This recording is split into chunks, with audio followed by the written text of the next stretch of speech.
The bigger three-story building. You know, I'm going to ask my photographer who went to school here, is the freshman building a multi-level building? We're not certain at this point. You know what? But again, that seems to be the... Go ahead. Well, you guys try to figure that out, or we try to figure it out. There is a tweet from President Donald Trump about this, and I'll read it to you. President Trump tweeting, "My prayers and condolences to the families of the victims of the terrible Florida shooting.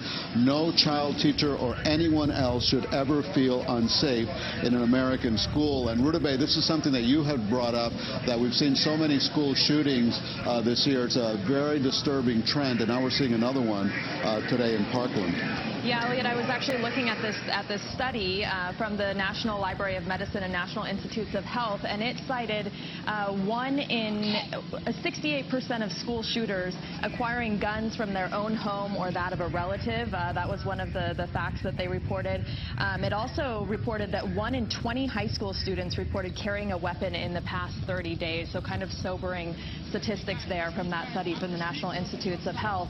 I want to mention also about 15 minutes ago, Broward Schools tweeted out again, Marjory Stoneman Douglas High School is now dismissing students. We saw that. We saw those clusters of students being let out with their hands up and dropping their backpacks and the items they were carrying. Goes on to say, "We are receiving reports of possible multiple injuries. Law enforcement and the district's special investigative unit are currently on site. The district will provide updates as more information becomes available." So, of course, we're watching all of these feeds, trying to get any kind of update we can from all these law enforcement agencies and the school district itself. And now we're seeing from this video on the ground, they're cordoning off another area with tape there.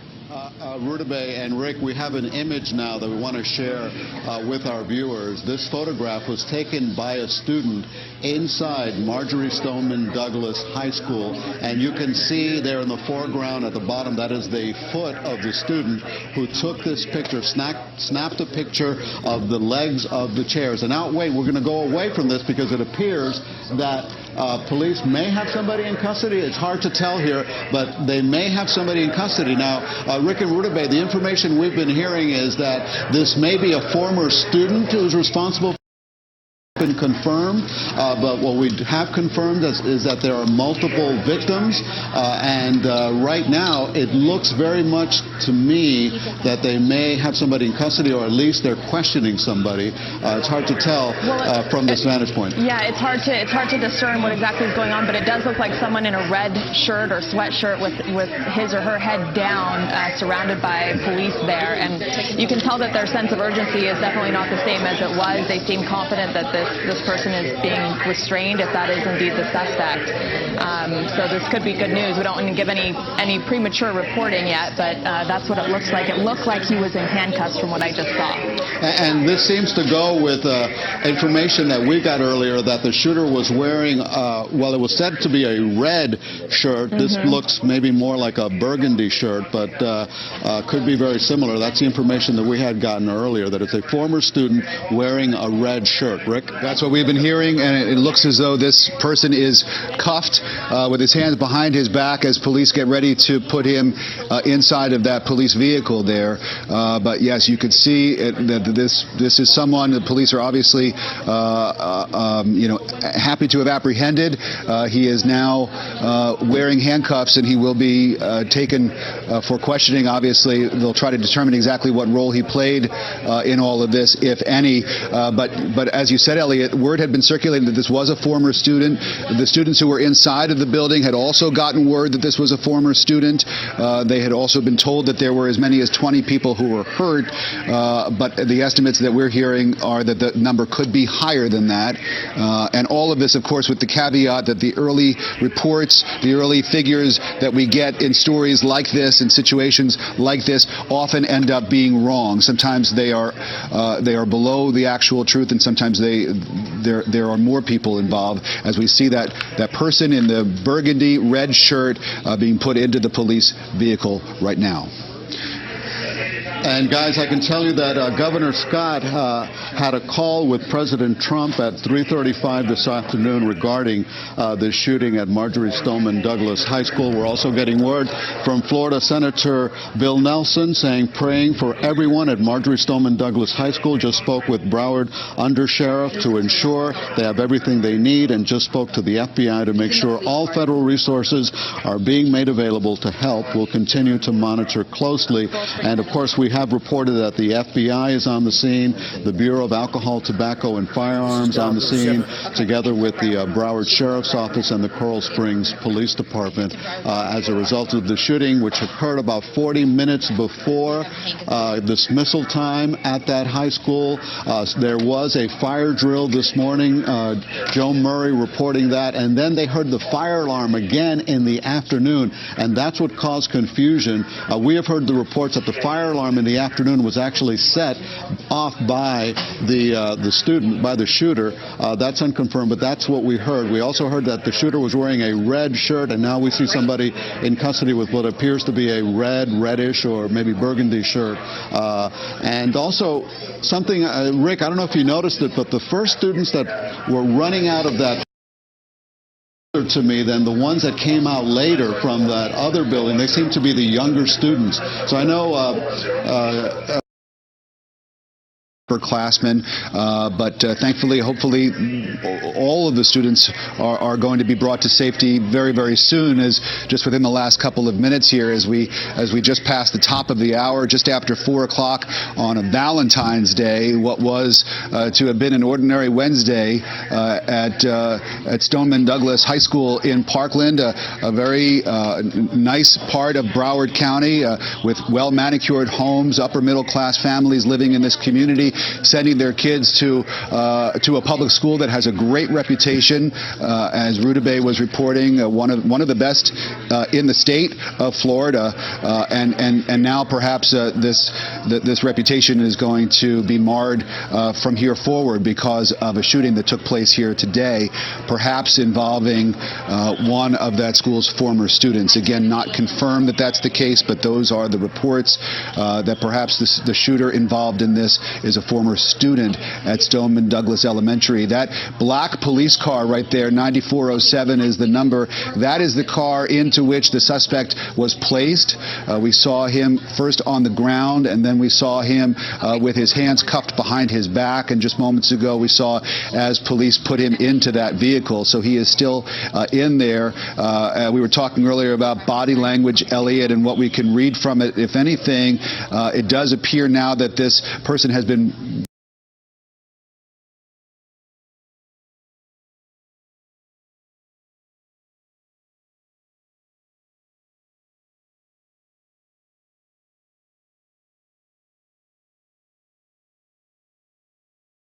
cuffed and put into the police vehicle. You do kind of get the sense that the officers there who are on the scene, that there is not the urgency that they had, obviously, when this was still an active shooter situation. So that is some good news right there. Yeah, and maybe we can put that picture up that was sent out by a student inside the school, and this was snapped with a cell phone. That student was inside a classroom, and Rick, this is what you were describing earlier, and you were talking to a student who was actually inside a closet. This picture was taken by a student at Marjory Stoneman Douglas High School inside a classroom. You can see the legs of the chairs thrown about. You can see, I see a foot in the foreground, that may be another foot there at the left side of the screen, but just imagine the terrible concern and fright, the frightening things are going through the mind of these students as they're inside a classroom, knowing that there has been a shooting, knowing that their fellow students have been injured, and they're being told by police not to leave, to stay inside until they are rescued by the police officers. Just a very, very disturbing situation right now. You know, Elliot, we were talking about the way that first responders prepare for this kind of situation. Schools also prepare for these types of situations. And obviously these reports are preliminary, but early reports that teachers were able to tell students where to go to be safe, to instruct the students to go into classrooms. I should also tell you that the door to the closet where this young girl who I've been in touch with was staying, that door was locked from the outside. I'm not sure whether that has something to do with the way that the procedures are when there's a situation like this, but that door was locked from the outside. Thankfully, within the last few minutes, that door was opened and people were able to leave, including the young girl. On the phone right now is Jim Gard, who is a teacher at Stoneman Douglas Elementary School. Mr. Gard, are you able to hear us okay? Yes, I can hear you perfectly. Well, thanks very much for this. Can you tell us exactly what happened? Where were you when you first heard or got word that there had been a shooting, and describe the first series of events? I was in class with my students, and our fire alarm went off. Oh, can you hear me? Yep, we hear you fine. Yep. Okay. I was in class with students, my math class. A fire alarm went off, and we were about to evacuate. And as we did, some of the kids heard the shots go off, and we heard code red. 6 kids managed to get back in the room. I had to close my door, and then about 20 minutes later, we realized it was really real. So your students were the ones who heard the gunshots. You didn't hear them? Oh, yeah, I heard them. Yeah, we definitely heard them. Yeah, they were in the building. We just heard them outside. Now I found out they were in a building next to mine. And then you said that there was a code red. What do you mean by that? Was there some kind of a signal from the school, from the main office, that this was going on? Yeah, we actually had a fire drill today, earlier, about 9:30 a.m., and then this went off. This fire alarm went off. So I just said, wait, hang in for a second to see if it's kind of, just hang in there for a second just in case. And then when we started to leave, when they said, okay, evacuate the building, then about a half a minute later, we had a code red from our administration which said that no movement. Everyone, all doors have to be locked back in the classroom. Don't let anybody in, even if they're banging on doors. And so I closed my door, and luckily I have 6 of my students here, and we're fine. Are you still inside the building right now, sir? Oh, yeah. Yeah, I'm in my classroom. You're in your classroom with 6 students? Right. Yeah, I've talked to one of their parents. They've all been contacting with their parents. Can you describe for us what it's like inside that classroom? What are the discussions like between you and your students? Very calm. Everyone here is really calm. The kids are wonderful. They're, like I said, they've been texting each other, texting their parents, and just very calm. We've talked about it, and there's really not much. All the lights are off, just in case. And as far as the procedures that you put in place, closing the door, the code red, not letting anybody in, we have more live pictures of students being led from the building safely. So hopefully that will be the case for you and your students, Mr. Gard, very soon. But is this something that you and your fellow faculty members that you have rehearsed there? This is a drill that you know exactly what to do? Well, we haven't rehearsed the code red yet. I think they were going to, but we had a couple-hour in-service workshop on this. So, no, we're extremely well-versed in all this, and the kids are very well-versed. Everyone knows where to go, what to do. We're very well-trained. And you know that the word is that law enforcement would like you all to stay where you are until they come and get you. Have you seen or heard any sign of law enforcement? Actually, I haven't seen anything, obviously, because we're in the room. But it just happened. One of my students' fathers is an enforcement officer, and says they're going to come to the rooms, one by one. So we're just waiting. Well, you sound remarkably calm, and it sounds as though you served your students very, very well in the way that you were able to keep them calm and get them inside. We have some pictures of some students who have been injured, and I'm not sure whether you're aware of this, but we are hearing that this is being treated, sir, as a mass casualty situation, which means that there are a number of students who are injured in all of this. That has just got to be very, very distressing for you. Yeah, it is. But I mean, like I said, we're staying as calm as possible, and the kids here are fine, and I'm fine, and we're just going to wait for the police to come get us. And I want to make sure all these guys get out safely. I'm going through emails from other teachers who say I have this many students. I'm trying to find out where my other students are, and I found a few of them. So we're hoping for the best for as many kids as we can. Jim Gard is a math teacher at Stoneman Douglas, and he is inside the building right now with 6 of his students waiting.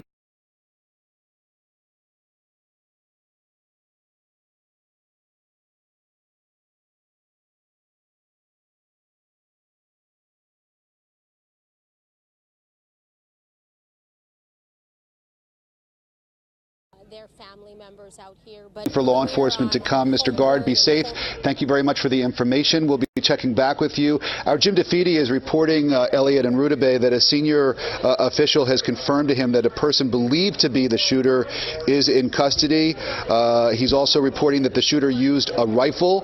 No idea of exactly what type of weapon, but now being told that as many as 20 people have been shot. Again, that's Jim DeFede reporting from his sources in law enforcement here in South Florida that the shooter, that a person believed to be the shooter, not confirmed, believed to be the shooter, is in custody right now. Yeah, and we saw aerial shots earlier of police putting somebody in a police car, a young man in a red shirt. We want to go to Joan Murray, who is on the ground right now. She is with a former student. What are you hearing, Joan? Well, Elliot, as we've been saying, the students coming out are saying where this was all happening was what's called the freshman building, and I'm with Mark Lewin, who was a graduate of the school, and he knows a lot about that building. So it's a 3-story building built a couple of years ago. Mark, what can you tell me about that building? I know that during the end of the day it gets very crowded, and on either side of the building there's stairwells on either side. I know there's an elevator in the middle, and all the classes are usually packed, crammed. There's always people walking around in the hallways, and just one of the more crowded areas on campus. One of the questions come up is why that time? It was getting ready for dismissal. Dismissal is at 2:40, and this happened just around the 2 o'clock after that. What do you think of the fact of the timing? I know that a lot of students don't have a 7th period, so that ends at like 2 o'clock. So where you're saying the time was 2 o'clock. So there's going to be a lot of kids that are walking out towards their bikes, towards their cars, are right in the area. The senior parking lot is right where this went down, and the exit to where you walk to where people go home or to their bike is also in that area. So there's going to be a large mass of people at that time. So you would think that it was no coincidence that whoever did this might have been looking at the maximum time of maximum people? I know that he also went to the school. I heard he was a former student, so just like me, he knows where there's going to be a lot of people at a certain time, so I don't think it's a coincidence. And there is no confirmation on who this is. There is that is one story out there that it's possibly a former student. So anybody who went here would know the makeup of the buildings, where all the entry, exit points. Tell me a little bit about the security as somebody who went here. So every day there's always a marked officer, a Broward Parkland deputy or whatever, and then there's always throughout the campus on golf carts, there's always the security officers, there's the administrators, the principals are always walking around, and then if there's a day where something happens, I would say within seconds there's backup coming in. And as a recent graduate, were there ever drills for the worst, something like preparing for a day like today when you have possibly an active shooter, or what kind of, mainly just fire drills? I would say mainly fire drills, because we're in Parkland, you don't always think of something like that. Obviously it's a possibility, but they don't do necessarily a drill focused on a shooter. Yeah. It's more of just evacuating the campus for a fire or a tornado or something like that. Tell me about the classrooms. Since you knew that building, you had classes in there. Do you generally lock the doors, or what's standard procedure? I would say probably 50-50. I would say half of the teachers lock their door. I know that the school instructs them to lock the door, but not every teacher actually does, because it's a hassle trying to open it every time. But I know that there's generally in that area, there's always someone walking around, like the officers usually hanging out in that area, or there's golf carts driving around in that area. So a lot of presence. Would somebody be able, based on what you know about it, is it fairly easy to get into the school, or do you have to go through a thing where you present ID, and where do you go for that? Yeah, that's what I wasn't sure about, because to get a car in there is nearly impossible. They have the gate locked at all times. I mean, I guess you can walk in, and a visitor would have to show ID, but a student there wouldn't have to show ID. So if it was somebody who they thought was a student, you think they'd have access to get into the building? Well, if he was a student, like if he was a student that was allowed. Or a former student. Well, a former student, if he wasn't allowed to be there, he would have to go through the office and get checked in. But if you're just a student there, like you don't really have to check in anywhere. What's it like for you? I mean, as you say, you hear about this going on all over the country, and yet it's happening here. It's disturbing. I don't even have words for it. It's my backyard. I live half a mile away from here. I went to this school for 4 years, and you think of it as the safest school that you could ever find, and to see something like this happen, it's just eye-opening, and it's crazy. Thank you. That's Mark Lewin, and he is a former student here. He was giving us some perspective on that building where we believe all this was taking place today. It's a 3-story building called the Freshman Building. Around that hour when this was all happening, apparently maximum students are getting out. So you can understand the chaos that ensued at that hour when this all unfolded. Joan Murray, live there on the scene. We have to tell you, Joan, while you were talking with that student, that BSO has confirmed that the shooter is in custody, and we believe that it's the man in this video wearing the red shirt there. You see him with his hands behind his back, wearing cuffs, being put into that police vehicle. We are now getting confirmation, and Jim DeFede had gotten it as well, that the shooter is in custody. So that is a big relief. I'm in touch with one of the parents who has students at that school. Very happy to hear that news. He said that the scene there is still very chaotic for parents trying to get information about their kids, trying to reach their children. And as you might be able to see, Elliot, on the right-hand side of that screen, this is a residential neighborhood. So this school butts up right against these homes that are right there. The superintendent, Robert Runcie, is on the scene, and he is speaking. Let's take a listen to that. Superintendent, I know this has to be just a horrible day, a nightmare for everybody. Tell me what you know at this point. Well, first, I can't tell you that we can't do anything other than put our prayers out for the families, the students in the school, and this community. It's just a heartbreaking tragedy. What we do know at this point is that every single law enforcement entity in Broward County is on the scene, including the FBI. There are fatalities that are involved. We can't confirm the number at this point. I am in communication with Sheriff Scott Israel. I'm going to meet with him now. Have been in communication with the governor. Everyone is providing the full support that they can.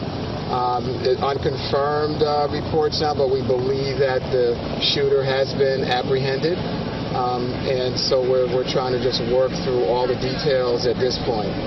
Can you tell me the scenario we're hearing is this former student entered the freshman building? Is that your understanding? I don't know the details of where the student entered, but we do know that it occurred during dismissal time. And yes, it is potentially some former student. Don't have a name yet. I can't release any information to you. But that individual, we believe, is in custody at the moment. We hear a high number of casualties. Are you getting any indication from the sheriff just how many people may have died?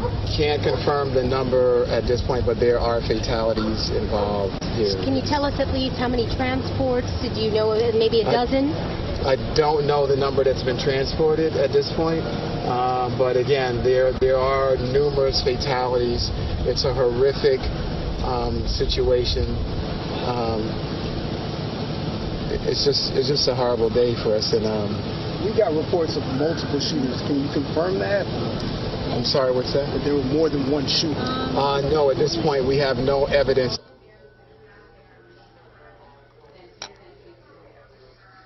Okay, I think we just lost it. Oh, there I it would is. leave it to the sheriff to provide you additional details around that. Mr. Runcie. They saw a teacher who was dead. Is that confirmed by you? A teacher shot? Is a teacher among the fatalities? I believe there's an administrator or teacher that is involved. There may be more. I can't confirm if that's been one of the fatalities at the moment. Superintendent, this is a day I'm sure every looks like they cut away superintendent fears to happen purpose. Here in Broward. It's a day that you pray every day. I get up that we will never have to see. it is in front of us, and I ask the community for your prayers, your support for these children and their families. We're going to do whatever we can to come together as a community to pull through this, and we will. And again, we're doing everything we possibly can. The students are being evacuated and released at the moment, so we're working through that process right now. Are you aware of any indication, any warning, any hint that the student could have been planning? We've received no warning, no indication, but again, there's going to be a thorough investigation. Typically, you see in these situations that there potentially could have been signs out there. I would be speculating at this point if there were, but we didn't have any warnings. There weren't any phone calls or threats that we know of that were made. Superintendent, there's so many parents that are afraid to send their kids to school. What would you tell them out there? What I would say is that we cannot live in a world I will give an update and recap here in just a second. We have to do what we can to make sure that we provide the greatest safety measures we can for our kids. But what I'll tell you is that mental health issues in this country are growing, and they're a big challenge, and it's something that's going to need to certainly be addressed within our school systems as well as in the broader society to ensure that these kind of tragedies don't continue. We've got to be able to recognize individuals that are in distress, that have challenges, and be able to find ways to support them. But our schools, we do what we can to make sure they're as safe as they possibly can be for our children. And again, this is a day that we prayed would never be here at Broward County, but we're dealing with it, and we're going to deal with it as a community. We'll pull through it, and my prayers and heartfelt sorrow goes out to the families and this entire community. Those comments about mental health and stress, are they speculation on your part, or do you have some information about who is responsible? And you know. Well, all I would say is that. Other than the obvious. Other than the obvious, that's correct. No, I don't. No sane person that's is going to go and commit such an atrocity. So I would say that it is something that we have to deal with. But it's not based on your knowledge of. It's not based on my knowledge of anything regarding the individual who committed this, but. I know it's a challenge, and it's something that we've been certainly trying to deal with throughout Broward County and throughout this nation, but we're going to have to step up our efforts on that. With someone in custody, so the rest of the students, hundreds of them are being evacuated right now, right? That's correct. They're clearing buildings out. They're doing it in an orderly manner to make sure that's safe. So again, there's a enormous presence of law enforcement here, and they're assisting in the evacuation process as we speak. Westglade right next door. The middle school. The middle school. Are those students still inside, or have they been? They were on lockdown. They are probably going through an evacuation process as well. We have students we know that are coming from some of our middle schools like Nova, where they typically may get dropped off here. We have them being dropped off at another school site, and we're notifying parents. On a typical afternoon, what police presence and security presence is on this every high school in this county has police presence at the high school, so there were officers on the school site at all times. Do you know for certain how many or where? There typically are at least two cars of law enforcement individuals on our campuses on a daily basis. Resource officers, are they called? They're called school resource officers. That is correct. Superintendent, was the shooter just contained to that one building? Do you know? Did he go into another building? Don't know the path or exactly how the shootings occurred. Where were you when you got that phone call and your heart had just dropped? So today has been a day of enormous mountains and valleys. I was leaving Monarch High School, where we were giving the Teacher of the Year keys to a brand new Toyota Camry that she won from being a Teacher of the Year in Broward County. We were celebrating our teachers, our schools, and got in the car, and as I'm driving back to the the office, I start seeing communication and I hear from staff that we may have a tragedy, and that's so I literally have come from giving the Teacher of the Year a card celebrating our teachers and our district to where I am right now. Deadliest school shooting in Broward County ever. That's what it appears to be. I'm so sorry. Thank you so much, Superintendent, for updating us. There you just heard it from Superintendent. That was Superintendent Robert Runcie. Saying just how horrific today has been for Broward. Joan, the question so that was Superintendent Robert Runcie. You say he was just talking about how sad. Just before this, he was giving a card to the Teacher of the Year in Broward County. Got some messages on his phone, raced right over here. He said he still has to be updated by Sheriff Scott Israel here in Broward County, but he did confirm there are casualties. He did not confirm that maybe one of the casualties is a teacher. We have heard that unconfirmed, that one of the casualties could possibly be a teacher. He did say, though, more than one casualty here, and what a sad day for him. The first time he's had to deal with this kind of enormous situations, had a lot of, financial and other school things to tackle while he's been superintendent over 5 years, but nothing of this nature. But he did give us a lot of valuable information, said that he believed that someone was in custody. Now they're trying to dissect exactly how he got into the school, what his motive was, and how this could have happened. The superintendent did say that there are school resource officers here. All the high schools have them. There's also other security roaming the campus. So as the day goes on, we'll, I'm sure, get more information on exactly where they were when all this chaos began. Well, Joan, we actually have some updated information. First of all, we can confirm that that suspect is in custody, and we're hearing right now from BSO that there are at least 14 victims as a result of the shooting. And the question, Rick and Rudabeh and Joan, that people are asking right now is, how does a former student get on campus during school hours with a gun? That former student got apparently into that freshman building, what they call the freshman building, that three-story building, and opened fire, and we know at this point that there are at least 14 victims. We do not know the extent of the injuries, but there are fatalities, multiple fatalities, and we're hearing from BSO there are 14 victims. And Rick, one last piece of information, there is a parent staging area that is being set up tonight or this evening at the Marriott Hotel on Heron Bay Boulevard. So they're asking parents to go to the Marriott Hotel at Heron Bay Boulevard instead of driving to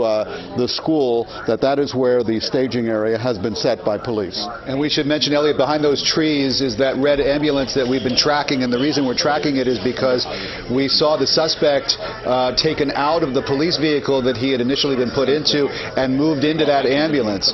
We saw that he was taken out, he was put onto a gurney, and then for some reason, we don't have any reason to believe that he himself was injured, but for some reason they wanted to move him into that to that ambulance, and that's where he is right now. And there is a police escort, of course, but behind them there, this is going to be very careful to treat this shooting suspect, make sure that he is okay, and try to get as much information from him as they possibly can as that ambulance makes a turn there. A number of other things that we heard from Robert Runcie that stood out to me. He was talking about how this is a day that we pray we will never have to see, but now it is in front of us. He said we will pull through this as a community.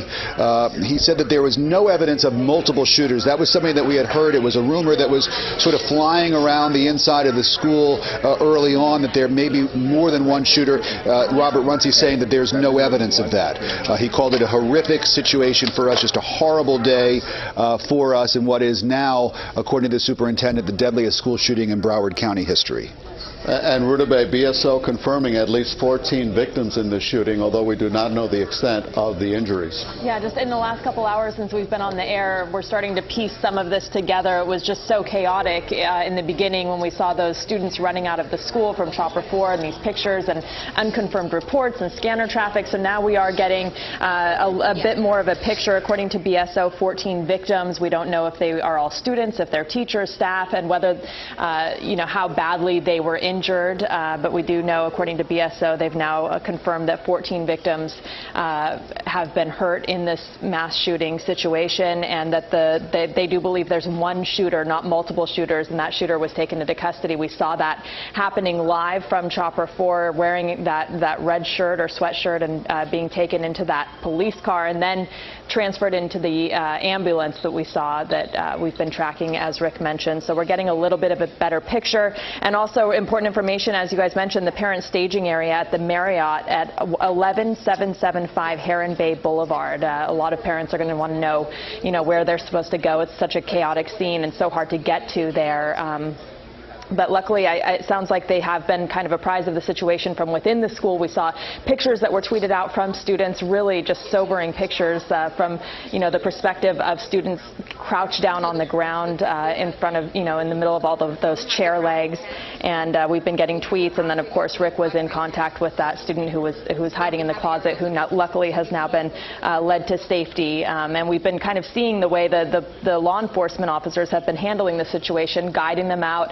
In some cases, we saw groups of students putting their hands on each other's shoulders and kind of being led out in a single file line. And then in other cases, we saw them running out with their hands up and then dropping their belongings, their backpacks, their instruments, all the things they were carrying in a puddle and going and sitting on the grass over there. And I was kind of paying attention to the expressions of the students, and some looked very calm and others looked as if they were about to faint or collapse. It's just heart-wrenching to see it all, but it was very encouraging to see all of those students being led out. There's a group on the right-hand side of your screen there, the students waiting on the side of the road there on the grass.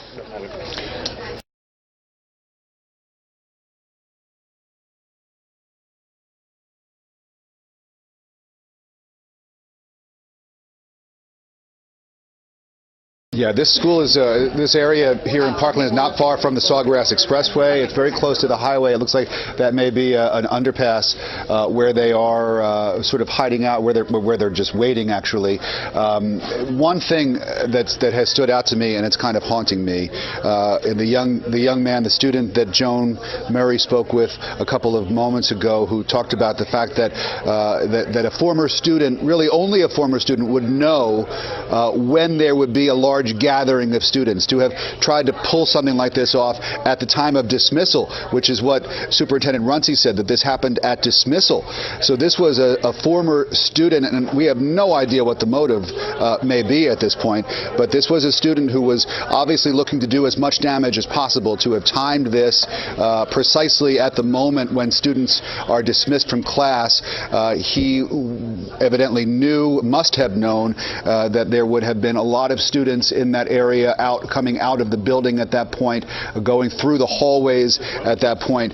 So whatever his motive was, he was evidently looking to inflict as much harm as possible. Yeah, and there was confusion, Rick, also because there had been a fire drill this morning, and then suddenly the kids heard the fire alarm go off in the afternoon. So they're wondering, well, what's that all about? We did a fire drill this morning, and maybe they thought it was a mistake, or maybe they let their guard down. But another thing that student said is that is a big building. The classrooms are packed. There are a lot of students in that freshman building, not necessarily freshmen, because when we saw them come out, we saw what appeared to be the upperclassmen.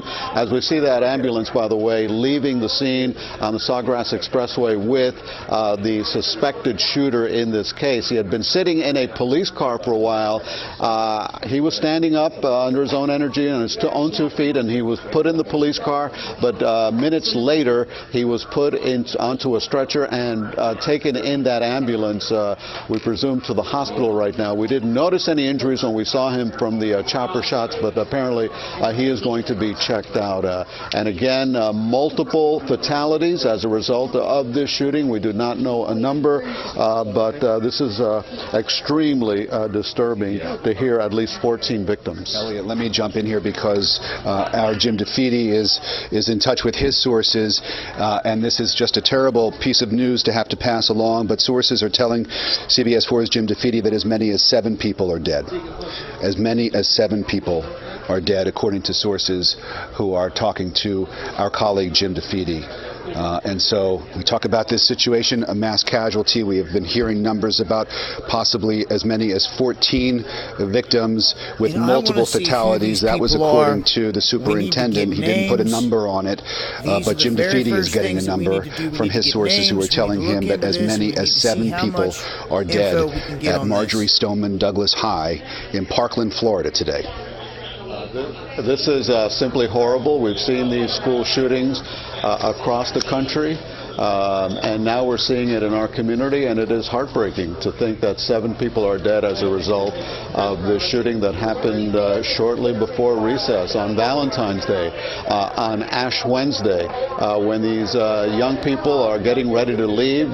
Rick, what you described as one of the best schools in South Florida, Marjory Stoneman Douglas has an excellent reputation, and these kids are getting ready to leave when this would unfold. Somehow a former student was able to get on campus with a weapon and open fire, and now 7 are dead. We're told that in total there are 14 victims, so we don't know the degree of the other injuries, but this is just a terrible story to report. It's terrible. As many as 7.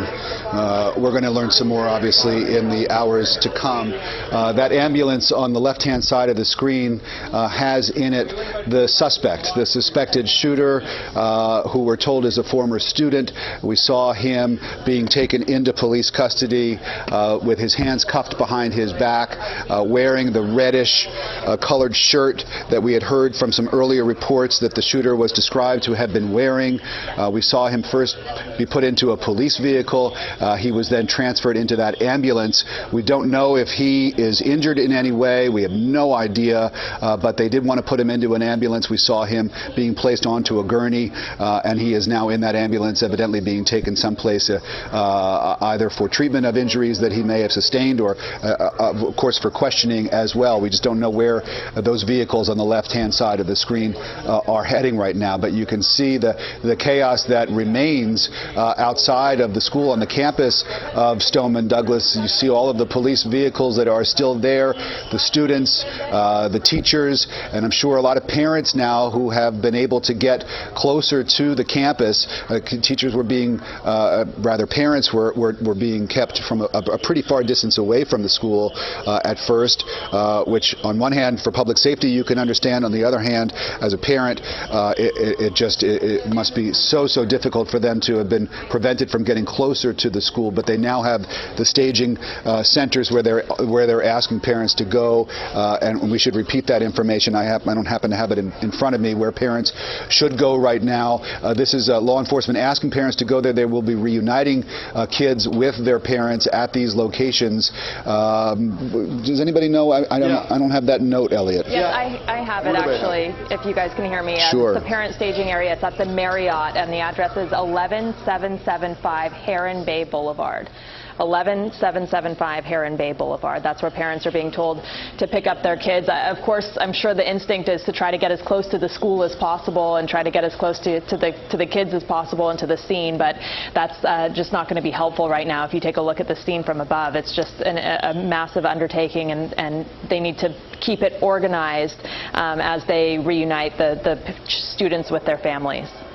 Yeah, and we saw the students when they were let out of those buildings, Rudabeh, with their hands up, and they walked over to the main road. I'm not sure if it's Pine Island Road or not, but at one point they had to drop their backpacks, and not sure if that's for police looking for evidence or just so that they can move quicker and get on a bus or whatever they're going to do and take those kids to the staging area. We did see some standing under an overpass, and I'm assuming that's just to get some shade because it is sunny out there. It's been unseasonably warm, and those kids are out there. Some of them just went through hell, really, in that school, in closets and classrooms, locked inside. Rick Folbaum was describing a group that was locked from the outside. They couldn't get out even if they wanted to, and just waiting to hear word from the police so they can get out of that building. And finally, we did see them come out, these students with their hands up, and now hearing word that 7 people have died as a result of this shooting. shooting, and there are 14 victims, and it is a former student. And Rick, you had been hearing that there was a name circulating among students that they had been hearing that, oh, we know who it is, a former student, this is his name, so that information was circulating as the police were responding to the scene. Well, this is the age that we live in, Elliot. These are students who have cell phones on them, and word began to spread that this was a former student, and the name began to be repeated in texts over and over. We are not reporting that name as of yet. We have not been able to independently confirm the name of the suspect who is in custody, who is in that ambulance that we see on the left-hand side of the screen. But yeah, students on the inside, even as they were huddled in cramped spaces in classrooms and closets, they were getting information over their phones. Teachers were being given some information from their fellow teachers. We spoke on the phone a little while ago with a math teacher named Jim Gard, who at that point was still inside his classroom. And he said that there was what he called a code red. He described it as a code red. He said that was not something that the faculty had been, that they had rehearsed, that they were preparing for. They've gone through many, many drills, but not a code red drill. But evidently, he knew what to do, and that meant to lock the door to his classroom. And what he described it as to not let anybody in or out. He said even if there were people banging on the door trying to get inside, that the instructions when there is a code red is to not let anybody into the classroom. But remarkably, he sounded very calm as we were talking to him. The students that he was with were also very calm. And so you really have to think about not only the first responders, but about the teachers who had to all of a sudden, go one moment from teaching a math class or, getting ready to wrap up a school day to the next moment keeping their students safe from an active shooter situation that was unfolding just outside their classroom doors. Yeah, as you were speaking to him, Rick, I could not believe how cool, calm, and collected that teacher was, and also the way he described how the students reacted to this. Maybe this is the age we live in, that they realized this could happen, but they were just extraordinarily calm about this whole thing. We want to let people know that we believe that suspect is going to be taken to North Broward Medical Center. And Rudabeh, I don't know if you were struck by that too, that teacher, how calm he was as he was talking to Rick. Absolutely, and I was also wondering, he said he was in the classroom with 6 students. I was wondering if other students had left the classroom or if there were only 6 students in the class at the time because it was a small class or others had already left or it was some sort of a study group or something. So it definitely sounded like the type of teacher you would want to be with in a situation like that because he was, praising the students, how calm and collected they were, and he definitely was keeping his composure in such a scary situation as they were basically barricaded inside the school waiting to be cleared by law enforcement, as everyone was being told to do in the entire school. And as we've been talking about, more than 3,000 students in that school, so just imagine the process of clearing the whole entire thing. And at the point when they didn't know how many shooters there were and where the shooter was, that was definitely a big undertaking. So now, as we piece together a little bit more of the information, tragic news, 14 victims. We don't know how serious all of their injuries are, but we do know from Jim DeFeedy's reporting that up to 7 are dead, and we were told by the school district, Robert Runcie, the superintendent, that there were multiple fatalities. So it's just a tragic day here as you see the images of the ambulance on the left-hand side transporting the suspected shooter and the scene on the right-hand side of your screen. Just took it. There we go. That's a closer shot of law enforcement still at the school there on the grounds trying to kind of assess the situation. I'm sure they're making plans for the next step. And the most important thing was to get all of those students to safety. Yeah, it was good to see, Rudabeh, those students coming out of that building safely. We want to let people know that the Broward Sheriff's Office is telling parents not to show up at that hotel until the scene is clear.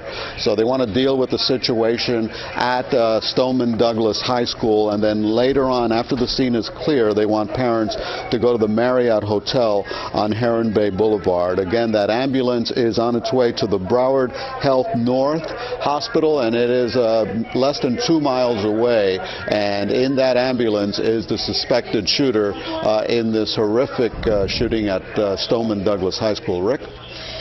Wow. Well, again, we see the police still on the scene at the school, and they're going to be there for a long time because in situations like this, obviously their investigation is just beginning. There is much to go through, and especially in such a large building on such a large campus such as this in Parkland. They have a lot of classrooms and hallways, and you name it.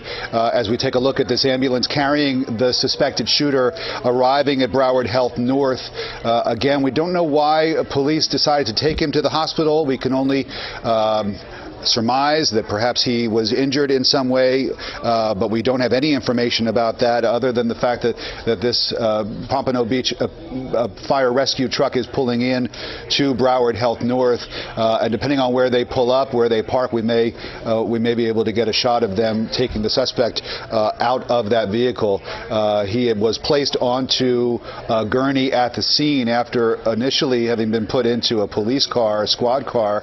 They moved him out of that and then transferred him into that fire rescue ambulance that you see pulling up at the hospital right now, presumably at the entrance to the emergency room where people would pull up in case of an emergency, and so he's going to be brought inside and evaluated, and of course police are going to be questioning him as soon as they possibly can, as soon as he's in a condition, in a state to be able to answer their questions as the ambulance there backs up into that, and you can see the open door. They're waiting for him, and they will bring him inside. Yeah, what everybody is asking themselves right now, what is the motive in this shooting? What prompted this young man to go into Stoneman Douglas High School at around 2 o'clock this afternoon? School is out at roughly 2:30 or 2:40, so it was close to dismissal time. Went into that building with a gun and opened fire, and has multiple victims, up to 14 people injured. We have, through our sources, Jim DeFede, reporting that 7 fatalities as a result of this horrific crime, the shooting, as we await that suspect on that stretcher right now being brought into to Broward Health North. And there he goes. Someone who caused such damage today is going to be brought in and treated for whatever he needs to be treated for. Of course, the irony is that he caused so many people to be injured and killed as many as 7 people dead at the hands of this young man. We don't know how old he is. Of course, we've heard that he's reported to be a former student, so there is the possibility that he is over the age of 18, in which case he would be, of course, considered an adult in any kind of criminal proceedings and charges.